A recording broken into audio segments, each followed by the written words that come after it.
VR is booming right now with an interest at an all-time high, mostly thanks to Apple. We have yet another Meta Quest 3 leak showing off their Smart Guardian system, and your Quest 2 is about to get a 20% power boost. Strap in because this is your week's worth of VR news. With the introduction of Apple's new mixed reality headset, there has been a surge in interest in the VR market. And what's more interesting is, in Zuckerberg's own words, he thinks that Apple's entrance into the mixed reality space will actually benefit the Quest platform, which for us is great news. But as to why, here is what he said when asked what he thinks about Apple VR. And then, of course, the $3,500 price, on the one hand, I get it with all the stuff that they're trying to pack in there. On the other hand, a lot of people aren't going to find that to be affordable. So I think that there's a chance that them coming in actually increases demand for the overall space, and that Quest 3 is actually the primary beneficiary of that. Now this is an interesting point because most of what Apple has shown, the Quest 3 will be capable of, albeit with less clarity and less refined software.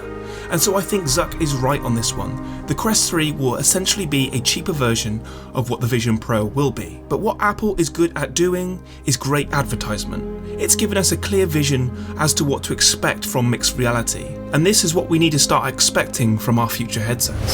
Stepping back slightly from the future for a second, let's focus on the now. The Quest 2 more specifically. Update v55 is currently being rolled out, and it brings with it an unprecedented increase in performance for both the CPU and the GPU of both the Quest 2 and the Quest Pro.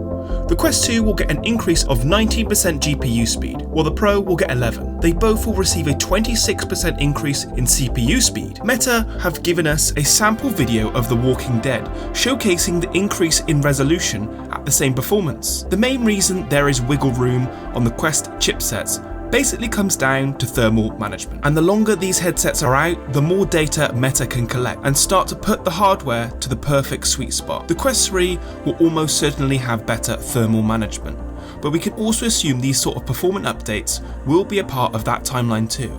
Another few additions from the update is a Messenger integrations app, which now more resembles the one you see on your phone, and multi-gesture support for browsing. Also, quickly, for those who wanted to see actual gameplay of Assassin's Creed VR and were left disappointed by the CGI trailer, there are a few gameplay screenshots that have been floating around the web. And what's interesting is this seems to be a Quest exclusive, and graphically from those screenshots it looks incredible. But as always, time will tell. There has also been a new leak from the upcoming Meta Game Pass, or Quest Plus as it's called. For those who don't know, this is the Quest version of Game Pass that has been a circulating rumour for the last few months, but only until recently through leaks from internal software, it seemed this almost certainly will become a reality. Unfortunately, this isn't like the Xbox Game Pass where you pay to access a library of games, but from the leak it's $7.99 to access 2 titles a month. But this still leaves a lot of questions. Do you get to permanently keep those titles?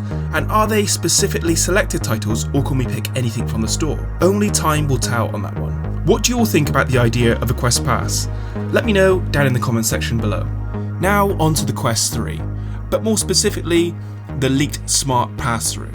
Through some digging, Twitter user Samulia found videos within v55 update showing off the Quest 3's pass-through scanning capabilities, and this looks like an early render of some sort of Quest 3 introduction when you first put the headset on. This will almost certainly be a better system than the current Guardian system, if that's what it's supposed to replace. 3D mapping in your room or house has so much potential for VR devs to create new experiences. We've already seen a few from the MetaQuest preview and from Mark, but this only scratches the surface of what's potentially possible. If you own a Pro, you can already experience some of these games, like turning your house into a horror house. Some of these experiences are also available for the Quest 2. Just head over to the SideQuest library and you'll find them all there. But with the addition of that depth sensor and smart scanning system, the potential is literally limitless. From games to experiences, we can start to explore this new chapter of mixed reality. And for me personally, what I'm hoping for is an alternative home environment to what we have already, where I can put my Quest 3 on and have a 100-inch TV on my living room wall, a window looking out to the sea, and maybe a few arcade machines in my kitchen. This is the full potential of mixed reality, and it just makes me curious how Meta will approach this. If you liked today's video, like and subscribe, and as always, I'll catch you on the next one.